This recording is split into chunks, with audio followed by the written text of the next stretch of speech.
नमस्कार दोस्तों, आज का ये वीडियो कुछ लोगों को तो पसंद आएगा लेकिन कुछ लोगों को बिल्कुल भी पसंद नहीं आएगा, क्योंकि आज हम बात करने वाले हैं यूपीएससी कोचिंग माफियाज की।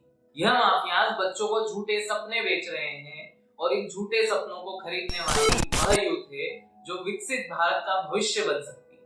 लेकिन आज हम डिटेल में जानेंगे क्या है असल सच्चाई और क्या है इस छलावे के पीछे का झूठा सच। यूपीएससी जो भारत का एक टफेस्ट एग्जाम है, और क्या कारण है कि भारत का यूथ गवर्नमेंट जॉब्स को लेकर इतना ज्यादा इमोशनल होता है कि अपनी जवानी, पैसा, टाइम तीनों बर्बाद करना। इसका मेन रीजन है पैसा, पावर और पोजीशन। लेकिन क्या ये सभी को मिल पाता है?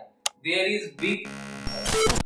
यूपीएससी में हर साल लगभग 13 लाख से ज्यादा लोग फॉर्म भरते हैं, लेकिन वैकेंसी आती है 1000 से 1100।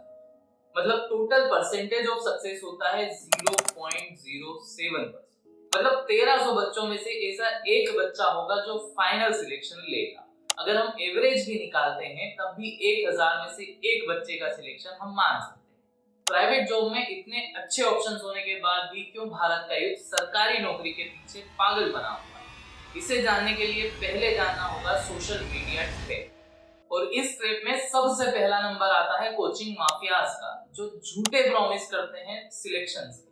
जागरण न्यूज के एक आर्टिकल के अकॉर्डिंग 2022 में यूपीएससी में फाइनल लिस्ट में शामिल होने वाले स्टूडेंट्स की एक लिस्ट देख लेते हैं, जिसमें एक और संस्था का नाम और एक और उस संस्था द्वारा किए गए सिलेक्शंस के दावों का नंबर दिया गया है। Bajirao and Reddy 617 selection, Shankar IAS 336 selection, Chahal academy 352 selection, Byju's 266 selection, Drishti IAS 216 selection, KSG Khan study 682 selection और श्री राम आईएएस 200 सिलेक्शन।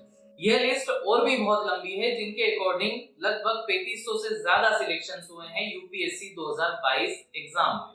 जबकि यूपीएससी 2022 की फाइनल एग्जाम में 933 कैंडिडेट्स का सिलेक्शन हुआ था। यानी यूपीएससी के इन कोचिंग इंस्टीट्यूट्स के क्लेम्स में से 2500 से ज्यादा क्लेम्स फेक हैं। लेकिन ऐसा नहीं है, इन फेक क्लेम्स के मामलों पर सरकार द्वारा कार्यवाही भी की गई और ऐसे कोचिंग सेंटर्स पर जुर्माने भी लगाए गए।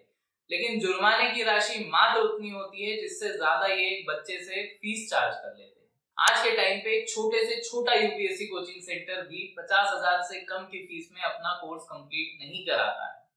इसी वजह से भारत की कोचिंग इंस्टीट्यूट्स की वैल्यू 58,000 करोड़ से ज्यादा पहुंच चुकी है। इनके अलावा इस गेम में वेब सीरीज, शॉर्ट मूवीज और बॉलीवुड का भी मेन रोल है। इसमें एस्पिरेंट्स, 12th फेल, शादी में जरूर आना जैसी कई सारी मूवियां बनी हैं, जो एंटरटेनमेंट के पर्पस के लिए तो बहुत ही अच्छी है, लेकिन कहीं ना कहीं इन मूवियों ने झूठे सपने बेचने का काम भी किया है। और इन झूठे सपनों को हवा दी है सोशल मीडिया इन्फ्लुएंसर, मतलब गवर्नमेंट ऑफिसर्स और कुछ टीचर्स, जिसमें IAS Deepak Rawat sir, IPS Abhishek Pallav sir और आईएएस टीना डावी मैम। इन ऑफिसर्स की पावरफुल एंट्री, अपने जूनियर्स को डांटना या किसी इलीगल एक्टिविटीज पर एक्शन लेना, जो इनका काम भी है। बुराई इनके एक्शन में नहीं है, बुराई है इसे सोशल मीडिया पर अपलोड करना। और सोशल मीडिया पर अपलोड भी किसी न्यूज मीडिया के थ्रू ना करके खुद के नाम से यूट्यूब चैनल बनाकर उस पर अपलोड करना, जिसने सोशल मीडिया के इस दौर में अनजाने में ही सही लेकिन 12th पास आउट होने वाले नई यूथ को और उनके पेरेंट्स को मैनिपुलेट किया है। पेरेंट्स भी अपनी प्रॉपर्टीज सेल करके, ज्वेलरी सेल करके बच्चों को यूपीएससी की तैयारी के लिए भेज देते हैं, और वो बच्चे और पेरेंट्स फंस जाते हैं सरकारी नौकरी के ट्रैप में। अब इसमें एक गेम और आता है शादी का। राजस्थान, बिहार, यूपी जैसी कुछ स्टेट में तो गवर्नमेंट ऑफिसर्स का रेट भी फिक्स। इस रेट लिस्ट के बारे में हमने इस पेपर लीक वाली वीडियो में डिटेल में डिस्क्रिप्शन दिया है। अगर आप इस वीडियो को देखना चाहते हैं तो लिंक आपको कमेंट बॉक्स में और डिस्क्रिप्शन दोनों में मिल जाएगा, वहां से जाकर आप इस वीडियो को भी जरूर देखिए। और इन सब ट्रैप से भी अगर कोई बच्चा और पेरेंट्स बच जाते हैं, तब अगला नंबर आता है यूपीएससी के गुरुओं का। इन सब में एक बहुत ही फेमस टीचर का नाम आता है मिस्टर अवध ओझा सर, जो कहते हैं डीएम या डिस्ट्रिक्ट मजिस्ट्रेट एक बहुत बड़े बंगले में रहता है, बहुत एंजॉय करता है। वहीं एक क्लर्क छोटी सी कॉलोनी के छोटे से मकान में रहता है। लड़का देखो विला है, 10 बीघे में उसका मकान है, आगे ग्रीनरी है, पीछे ग्रीनरी है, सुबह उठ के प्राणायाम करता होगा। और चपरासी बेचारा एक कमरे के मकान में रहता है। इन सभी बातों से नई यूथ जो 12th पास आउट हुई है वो इमोशनल होकर आ जाती है दिल्ली मुखर्जी नगर तैयारी कर। वैसे तो आईएएस ऑफिसर बनना उतना भी आसान नहीं होता है, लेकिन इन सभी बातों से इमोशनली अफेक्ट होकर कोई बच्चा आईएएस ऑफिसर बन भी जाता है तो क्या वो अपना 100% देगा?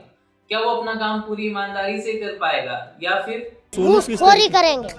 इनके अलावा अभी यूपीएससी के ऐसे कई सारे टीचर्स हैं जो सोशल मीडिया पर आकर इसी तरह की बातें करके अपने कोर्स का प्रमोशन करते हैं और महंगे महंगे कोर्स बेच देते हैं। ये वो कोर्स होते हैं जिनमें 3-3 साल तक सिलेबस ही कंप्लीट नहीं होता। मैं ये नहीं कहता कि सभी टीचर्स ऐसे होते हैं, बहुत सारे टीचर्स बहुत अच्छा काम भी कर रहे हैं, लेकिन इनकी संख्या बहुत कम है।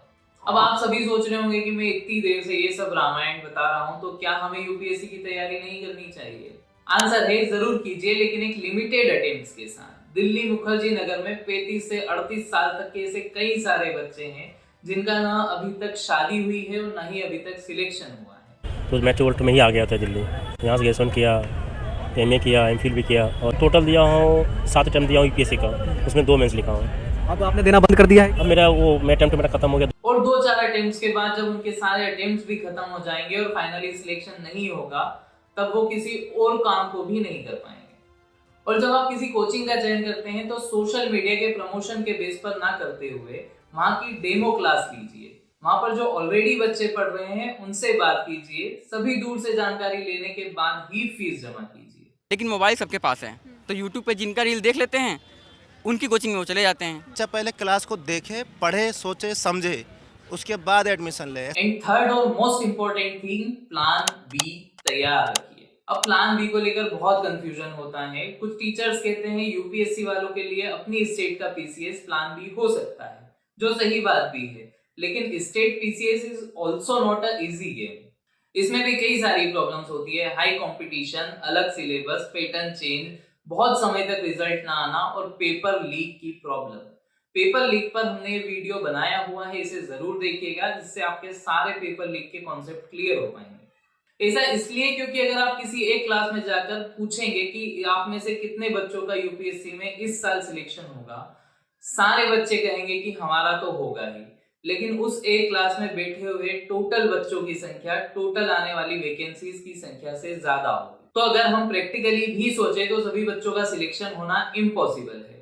इसीलिए प्लान बी का होना बहुत जरूरी है। अब एक अच्छा प्लान बी क्या हो सकता है? अगर आप आईटी फील्ड से हैं तो आपके लिए आईटी फील्ड में ही जाना प्लान बी बहुत अच्छा हो सकता है।